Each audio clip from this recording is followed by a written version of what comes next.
En ce moment même, une voix résonne à l'intérieur de votre tête. C'est la mienne. Mais c'est vous qui l'entendez. Où se trouve cette voix? Est-elle dans votre cerveau ou ailleurs? Tout ce que vous êtes, vos souvenirs, vos peurs, cette petite voix qui vous parle dans le silence, tient dans 1,5 kg de matière gélatineuse. 86 milliards de neurones, des trillions de connexions synaptiques, un réseau d'une complexité vertigineuse, bien au-delà de tout ce que nous avons construit. Pour la science matérialiste, le cerveau est une machine, une usine biologique incroyablement sophistiquée, capable de traiter de l'information et, par un effet émergent, de faire apparaître la conscience. Dans cette vision, la conscience n'est rien de fondamental, elle n'est une étincelle accidentelle, un effet secondaire, le simple frottement de neurones suffisamment bien connectés. Si l'on branche assez de câbles, la lumière finit par s'allumer. C'est logique, c'est élégant, c'est rassurant. Et pendant longtemps, cela a suffi. Nous avons appris à observer le cerveau, à mesurer ses signaux électriques, à cartographier ses régions actives, et à prédire parfois ce qu'un individu allait percevoir avant même qu'il en ait conscience. Mais plus nous regardons de près, plus quelque chose résiste, car aucune carte, aucun modèle, aucune équation ne nous dit pourquoi cette activité devient une expérience vécue. Pourquoi une architecture d'atomes obéissant à des lois physiques aveugles donne naissance à la sensation, à la douleur, à la joie. Et surtout, pourquoi cette expérience existe de l'intérieur. Depuis des années, ce malaise théorique devient difficile à ignorer, car de nombreuses avancées récentes en neurosciences, en physique fondamentale, en théorie de l'information, viennent heurter frontalement les limites du matérialisme classique. De plus en plus de chercheurs reconnaissent que corréler la conscience au cerveau n'est pas l'expliquer, que décrire des mécanismes ne suffit pas à rendre compte de l'expérience subjective, et que quelque chose d'essentiel échappe encore à nos modèles.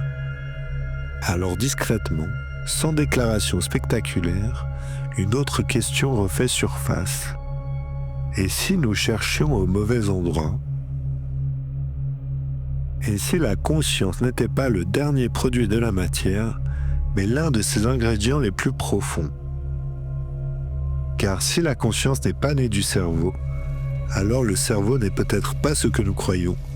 Et c'est précisément là que les neurosciences commencent à douter.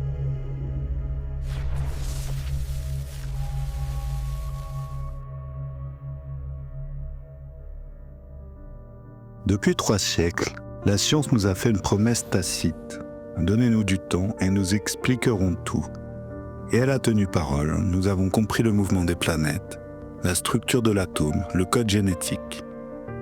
Nous avons fini par croire que l'univers entier n'était qu'un immense mécanisme et que nous n'étions que des rouages un peu plus complexes que les autres. Dans cette vision, votre joie, votre tristesse, votre sensation du bleu ou du chaud ne seraient que des algorithmes, des données qui circulent. Si on construit un ordinateur assez puissant, il devrait en théorie devenir conscient. C'est la vision dominante. Sauf qu'il y a un problème que le philosophe David Chalmers a mis en lumière en 1995 et qui hante les laboratoires depuis. Chalmers a séparé la conscience en 2 territoires. D'un côté, les problèmes qu'il appelle faciles. Alors attention, ils ne sont pas simples à résoudre, mais ils sont simples à expliquer.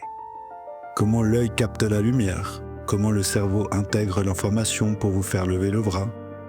Tout cela, c'est de la mécanique, c'est de l'ingénierie biologique. Et puis il y a le problème difficile, le hard problem. C'est la question qui ne devrait pas exister si nous étions juste des machines. Pourquoi tout ce traitement d'information s'accompagne-t-il d'un ressenti? Pourquoi la douleur n'est-elle pas juste un signal d'alerte, mais une expérience intolérable?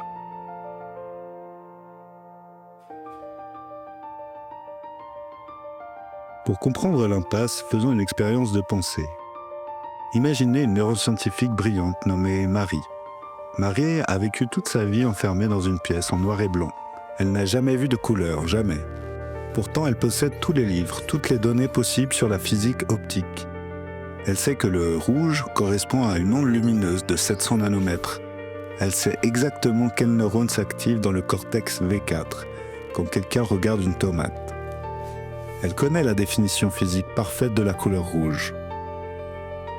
Maintenant, imaginez que Marie sorte de sa pièce et voit pour la première fois de sa vie une pomme rouge. La question est simple, apprend-elle quelque chose de nouveau ?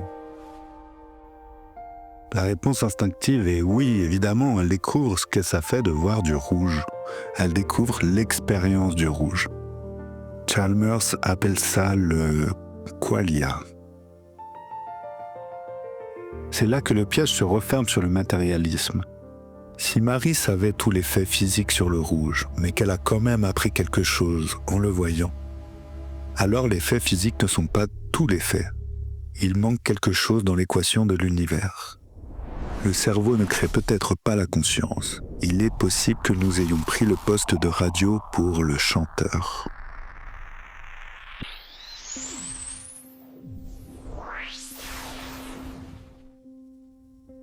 Cette hypothèse peut sembler radicale, presque ésotérique. Pourtant, elle ne vient pas de gourous, mais de pères fondateurs de la physique moderne. En 1931, Max Planck, l'homme qui a découvert la physique quantique, a dit ceci. « Je considère la conscience comme fondamentale.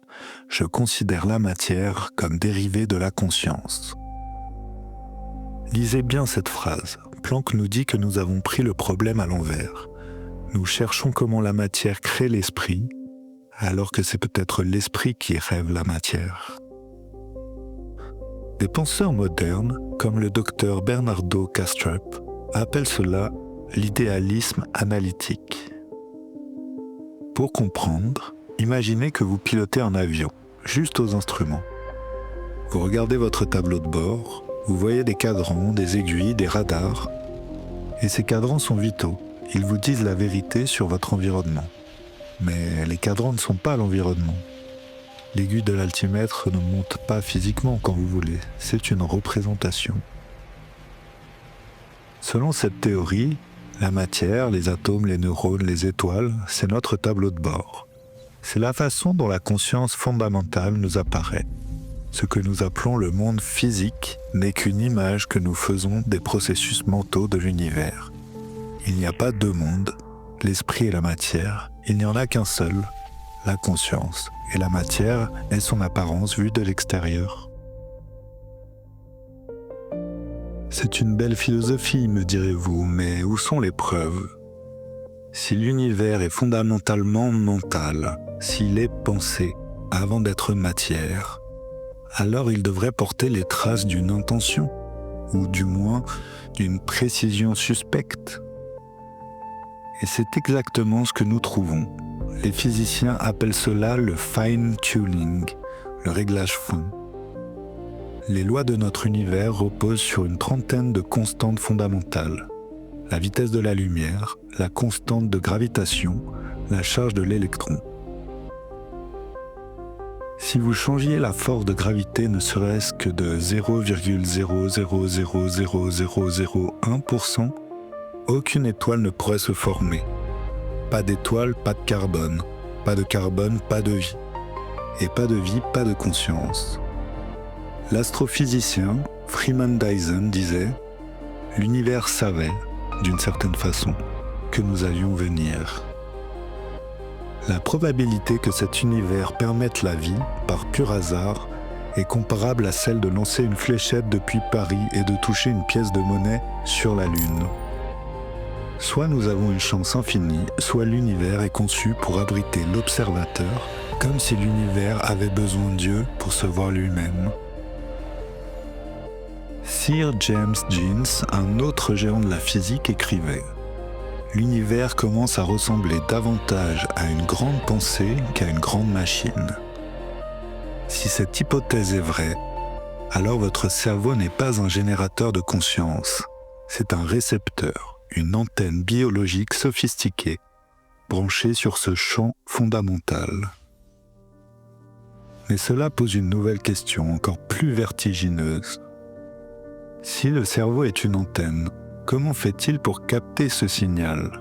Comment une masse de chair humide et tiède peut-elle interagir avec les forces fondamentales de l'univers ? La réponse se trouve peut-être dans une structure biologique infime, cachée au plus profond de vos neurones, une structure qui obéit aux lois de la physique quantique.